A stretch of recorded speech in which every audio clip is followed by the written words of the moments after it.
Tonight, the state's top economic development agency is answering questions about giving tax dollars to companies that outsource Wisconsin jobs overseas. Our Capitol Bureau Chief Greg Newman has his 27 News exclusive. What did you learn about this? Well, what we learned was two multinational corporations, one of which is based in Wisconsin, have been shipping state jobs overseas while collecting financial incentives from the Wisconsin Economic Development Corporation. Based in Neenah, this is just one of Plexus Corporation's numerous worldwide locations. The company has received nearly $5 million in tax credits from the WEDC since 2011, but U.S. Department of Labor records show Plexus has sent at least 116 Wisconsin jobs to its overseas locations during that same time.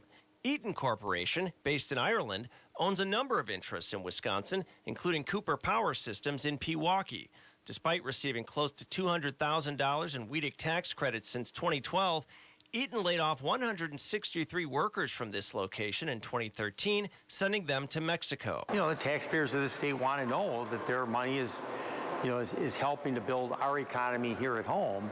And so when I hear this, it makes my blood boil.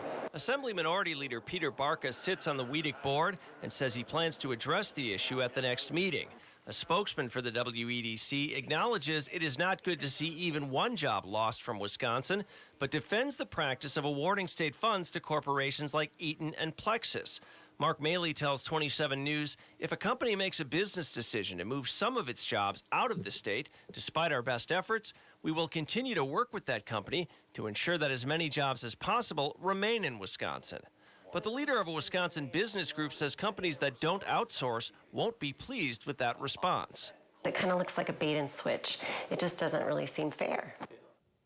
Democratic candidate for Governor Mary Burke calls the practice appalling, telling 27 News, as governor, I will insist that every WEDC award protects against the outsourcing of Wisconsin jobs, and companies that don't live up to their end of the deal give back every tax dollar they received.